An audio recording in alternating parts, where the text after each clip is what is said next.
Detroit Lions fans, Detroit Den 313 back with another one. Steve and Will here, ready to talk some surprise Detroit Lions football. But before we do, hit that subscribe button, man. You guys have not been hitting the subscribe button at the pace that we like here lately. Part of it's because you guys all becoming members, man. So, I mean, I get it, but let's hit that subscribe button too. We're greedy here at Detroit Den 313. We want you to do the thing that's free for you. So please do that for us. It helps the channel out tremendously. But to the business, Steve, what the heck are we talking about today? Transforming this Detroit Lions defense into elite status, William, into a stratosphere that we've been talking about since January of 2 years ago. Like, we've been wanting this defense to be on par with the offense. We got a couple guys who magically became free agents today. Jaire Alexander, former Green Bay Packer, and Germaine Pratt of the Cincinnati Bengals, linebacker. Two guys. Will, I'll let you choose which one you want to talk about first. I don't want to tip my hand too much. Who do you want to go with first? Hey, I say we go with Mr. Alexander, man. One of the best corners for a good clip of time, man. I want to go with him first. You want me to go on a spiel, or you want me to leave you the floor? You said one of the best corners of all time? No, not one of the best of all time, but one of the best in a long time in the NFL for a period of time. Are we talking about people who make frequent appearances to the training room, or just people who don't play football, William? Like, what grounds are we standing on here? I will say that he is the distant cousin of Ife Melifonwu. I will say that. I will say that. I think they're twins. Could very well be. Yeah. In all honesty, when Jaire Alexander is healthy, he's one of the best corners in football. The thing is, you mentioned Ife Melifonwu. I was thinking like Marcus Davenport. Like, we know what we're going to get when he's healthy. We're going to get a damn good football player. But is that injury bug going to be lingering around? Listen, the last 2 seasons, you could combine his last 2 years, he still hasn't played a whole season. Hasn't played a whole season since 2022. His first 3 years, he was pretty consistent. 13 games played, 16 games played, 15 games played. And then something happened in 21, injury bug, bounces back in 22, plays a whole season, and then injury bug. So, William, I think the talent is not in question here. We know, like I said, we know what we're getting. Would he fit with the Detroit Lions? Would it be nice to say, hey, man, if Jaire Alexander can play a full 17 games, we got that guy you can put on an island out there? Because I don't know for sure right now today we have that. And I still wouldn't have that question answered with Jaire Alexander because of the health. But if he's healthy, that is a question that is answered. I think he is a lockdown corner. I think he struggles with a couple of the big name receivers, but I think we got guys that match up well with those guys. Like, I think when I've watched the Packers and Vikings play, who's the matchup there? It's Justin Jefferson and Jaire Alexander. I do think Justin Jefferson has gotten the better of him. What do we have? Hey, you don't have to cover Justin Jefferson. We got Amik Robertson, man. If we could put Jaire Alexander on wide receiver 2s and 3s and he's locking them down, and we got DJ Reed and Amik Robertson who could lock down some number 1s with just matchups, William, I would love this signing. But it's risky because of the availability. So I saw something that he's wanting like a $15 million contract. And like we said, we signed DJ Reed. What was the number this offseason? Brad Holmes said it himself. To sit at the table with one of these top end corners, the number was $15 million. So I think Jaire Alexander, play-wise, is in that same category. $15 million a year, William. Does that sound good to you, or does that sound like a bad deal? Hey, first thing I'm going to say, Steve, is you get what you pay for. Bottom line. So if you want to shop at the dollar menu, and you're going to get something that's probably going to give you heart disease. That's the bottom line. You get what you pay for. So when you're talking about a guy who, like you said, when he's healthy, is one of the top in the game, Steve, I got to tell you, that interests me, man. That interests me. And it interests me, even though I look at our secondary, and our secondary is deep, you're talking about somebody that could put the straps on people week in and week out. We're talking about somebody who has competed already in our division, has a strong understanding of what he would be getting himself into. Steve, if I had to rank my interest level from 1 to 10, 10 being the highest, my interest level would be negative 116 to 72. right? And yeah, I'm making numbers up. That's not even 116 and 70. Yeah. I'm not. It is. Who's in charge of the finances in the Ford house? It is just like I can't even begin to articulate, as you can see numerically, how I'm not interested in him. Listen, this guy had an interview back in the day, and this should wrap up how I feel about him and how you guys, as Detroit Lions fans, should feel about this young man. I'll just let it play, and you'll see why I'm losing my mind with why I'm seeing on X people interested in this young man. Here we go. From Charlotte, So were you supposed to be a captain? Because the team announced. So were you supposed to be a captain? Because the team announces the 3 game captains, and you were the 4th, and you called a toss. What happened there? Oh, yeah. I mean, it's only suiting. I don't think Coach knew I was from Charlotte. So. So you just did that on your own? I mean, it was like the guys backed me up. So they knew I was from here. Did you realize you almost made a big mistake on the call, though? What'd I do? Well, you said we want to go on defense. Yeah. Which, in theory, they could have said, then you're electing to kick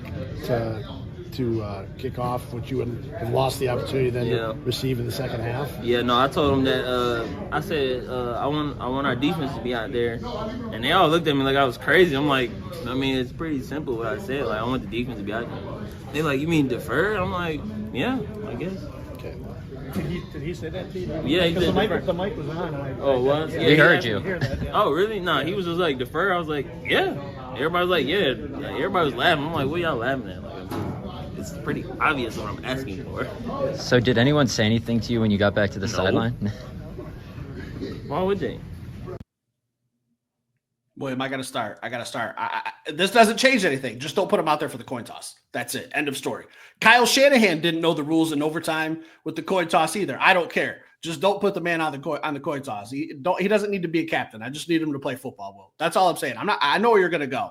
Let me just get that out there first and foremost. Hey, no matter what happens, Jaire Alexander does not go out to midfield for the coin toss. That's the only rule with signing him. That's it. End of story. I don't trust him to know that he can't let the receiver across from him get 10 yards. All right, come on now. You're I don't. What am I saying? Like, I'm definitely not having him make any communicational calls. Like, Green Bay Packers literally had to say, just cover the dude in front of you. Like this was an atrocity. But this is crazy. I can't even. He should never get interviewed. Like, I haven't seen him interviewed since then, but I would hope that he got a publicist, a spokesperson. Like, he should have never got interviewed after that. The bottom line, I'm not even going to hammer this dude anymore. I'll just say this. This is not a Detroit Lion. This is not a Detroit Lion. I don't care if you lock down the world. You can't even Band-Aid this with, like, listen, he covers people so good. Like, this guy is going to be a Detroit Lion, and he only played 7 games the last 2 seasons. Like, we're going to deal with injury concerns. We're going to deal with what I just showed you guys and bring this dude into Detroit when our secondary is already tough. Our secondary isn't a problem. I'm trying to figure out what great player that we're going to cut, and people are tweeting out Broderick Martin to bring. Yeah. No, I'm talking about in the secondary. Like, listen, Kendall Vildor. Listen. He's not even there anymore. Leave me Khalil Dorsey before you bring me Alexander. I don't want anything to do. Nothing to do. Bring me Kendall Vildor back before you put this dude on my team. Stop it now. I want nothing to do with Alexander. I want nothing to do. I want nothing to do with the other antics, the prima donna-ness, all the extra stuff. Listen, if you're going to be extra, you got to be on the field. This dude isn't even available, and then he's causing drama. No. Listen, no. I want absolutely nothing to do with him. Listen to me. If we were at a bar, we try to make Detroit done through and through like a bar atmosphere. Just a couple guys, our friends with us, shooting the shit. What you had just said to me, Will, would be me getting the bartender and saying, give me my check. I got to get the hell up out of here. I can't listen to this no more. I can't listen to it no more. Give me the check. Listen, I'm not telling you that Jaire Alexander is going to go on and win Celebrity Jeopardy. Okay. He's not going to do it. It's not in the cards. But if Kelvin Shepard has to say, hey, you cover him, I don't care. I don't care how dumb we got to make the playbook for him or what the situation is. If he knows what to do and he's healthy, he's one of the best corners in football. And now, if you're telling me that we're going down to Cincinnati, and we'll talk about them in just a minute, and he doesn't have to cover a Jamar Chase, he has to cover a Boyd or we're going against the Minnesota Vikings. He doesn't have to cover Jefferson. He's got to cover Addison instead. I like those matchups, Will. I like those matchups if he's healthy and he knows who to cover. Listen, just under no circumstances coin toss or any type of configuration on defense. He cannot be in charge of that. He needs to just know who to cover or what area of the field to cover. That's all I need him to do. End of story, Will. 2 years, $12 million a year. I'm with it. We just saved a little bit of money with Frank Ragnow. Why not? Absolutely. Roll the dice. We'll figure out who to cut later on in camp. But 2-time Pro Bowl corners under the age of 30 don't grow on trees, and they don't become available very often, especially ones who come from Green Bay who know how to beat Green Bay, how to beat Chicago, how to beat Minnesota. I think he's a good fit, Will. And honestly, I don't love him as a person, but if I just put all my personal differences aside for shit he said in the past about Detroit or some stupid stuff about some other wide receivers not being so great, if I just look at his football play when he's healthy, I got to keep throwing that in there because I know it's a problem. He's a perennial Pro Bowler. If we get 12 to 15 games out of him, it's an absolute steal. $12 million a year. William, you're nuts if you don't want this deal. You are nuts. You are the nuts one today. Absolutely. You could even say the number 116, so I don't even want to hear too much more out of you, if I'm being honest. Are you nuts? Have you lost your complete mind, Steve? I stand on it. I want nothing to do with this guy. Nothing. I'm absolutely fine. Send me TA out there. Send me DJ Reed out there. Send me Ennis Rakestraw out there. Send me Avonte Maddox out there. Bump out Brian Branch. Send me bring me back Kendall Vildor before I'm dealing with. I don't want to hear Kendall Vildor's name ever again. I don't want any. It's the chemistry. He would get in and mess with the chemistry. It's not even just about the football. The Detroit Lions has already showed it's chemistry over great players. If they were worried about football play first, then we would have Jalen Carter on our team and probably I won't even get into it, but we would probably have Jalen Carter on our team. This dude is just not a Detroit Lion. And I just hope that we kick his butt every chance we get, where whatever other 31 teams that he goes to, it cannot be Detroit. If it is, this is probably the first time that I would be upset, because if I'm going to spend $12 million, I'm going to give it to Zadarius Smith. I'm with you there. I'm 100% with you there. Yeah, there's no way that money goes to Jaire Alexander. It's got to be Zadarius. But William, I just can't sit here and have you talk about Jaire Alexander like he's T-Staper 2.0. I just can't have that, first and foremost. To say you would rather have Kendall Vildor over him, who played like hot hands Heenan and just can't catch a football in the NFC Championship game. Like, you could stick him on those hands all day. He's not going to come down with the ball. Jaire Alexander is a difference maker on defense. We got a difference maker up front. We got a bunch of difference makers in the back. He just makes us that much better. He's just that much better at depth. You may have named the one corner that I would be okay with him coming in. If I had to send Keith Tabor out there or send out Jaire Alexander, okay, maybe then I send Alexander out there. But Tease Tabor is where I draw the line. That's it. Bottom line, I want nothing to do with him. I don't even want him wearing a Detroit Lions t-shirt in the offseason. Nothing to do with him. I don't want his family cheering for the Lions. I don't want his son drafted by the Lions. I don't want anything to do with Alexander or the Alexander lineage moving forward. It's nothing actually it is. It's also personal too, because you've been wearing that Green Bay cheese, but and some of the things that you said over the years, but it's not just about that. It's just he's not a Detroit Lion. Steve, we got another guy, because I could talk about this guy for literally an hour about how much I don't want anything to do with him. But let's go to the next guy. Germaine Pratt of the Cincinnati Bengals. And I'm glad we started with Jaire Alexander first, because I'm interested in Jaire. I'm way more interested in Germaine Pratt, William. These are, and I know we're not getting both. So for everyone who typed up the comments here, why can't we get both? Could we? Yeah. Will we? Probably not. Listen, top 10 linebacker. All this dude does, William, on Sundays, he's not in the training room. He's not injured. He's playing football. He's played massive amounts of games, 16 games, 15, 17. He's available. He's productive. He's athletic. He checks a lot of boxes for the Detroit Lions. We talked about some linebackers yesterday.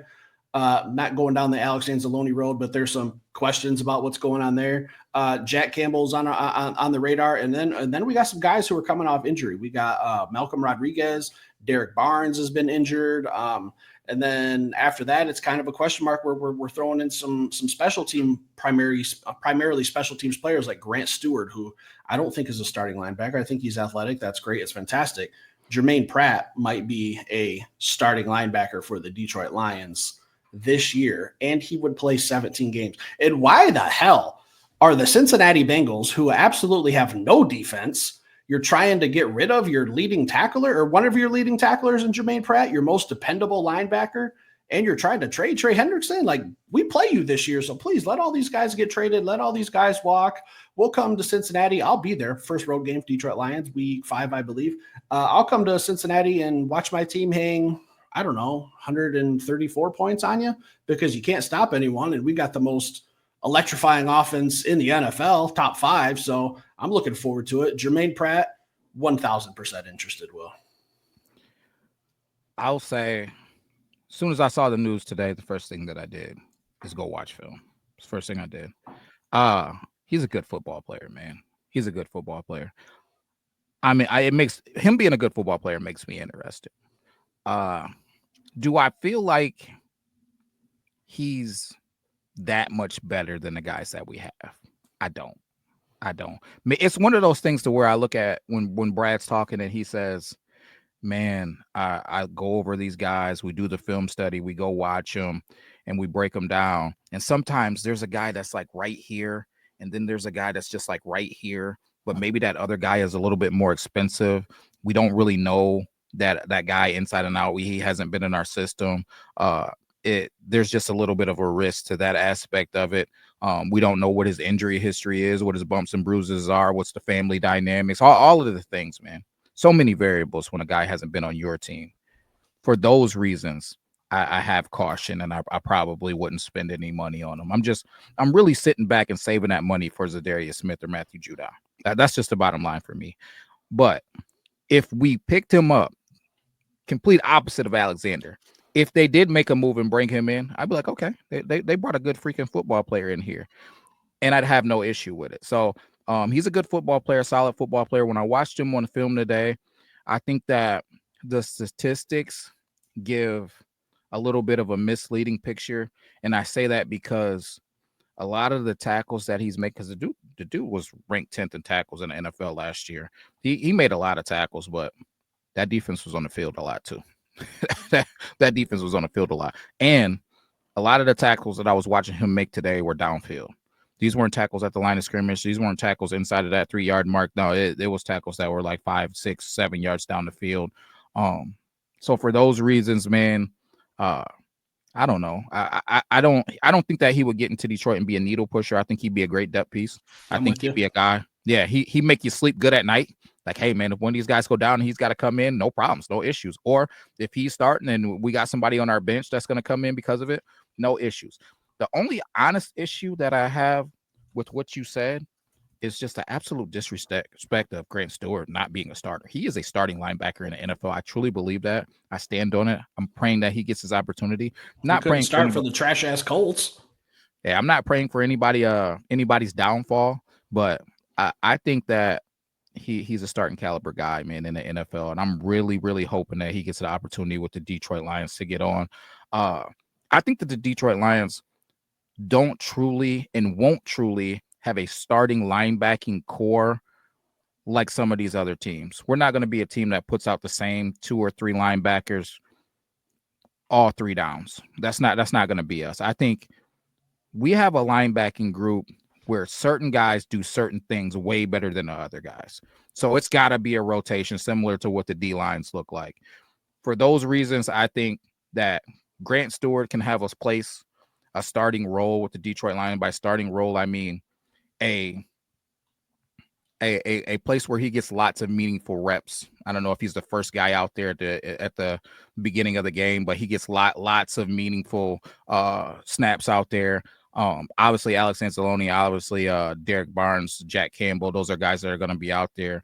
But I think that moving forward, he's a guy that I'm thinking he could shock some people, especially if he truly gets an opportunity. They've even already been talking about him through Gerald. So for those reasons on Mr. Pratt, man, I just don't think that it's something that we necessarily need. But if Brad and Coach Campbell decided to make a move on him, I'd be like, okay, let's go. I dig it.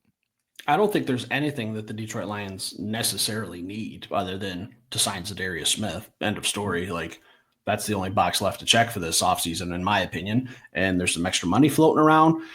Looking at Pratt's contract, $6.75 million due this season. For warm and fuzzy, just in case, I think that's a good deal because I'm with you. I like what we have: a rotational piece, a depth piece, some insurance, whatever term.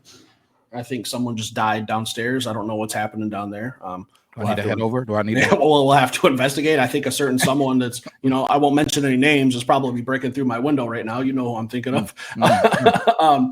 Yeah, just 6.75 to give me some extra sleep at night, like you said. Well, I think that's a good deal.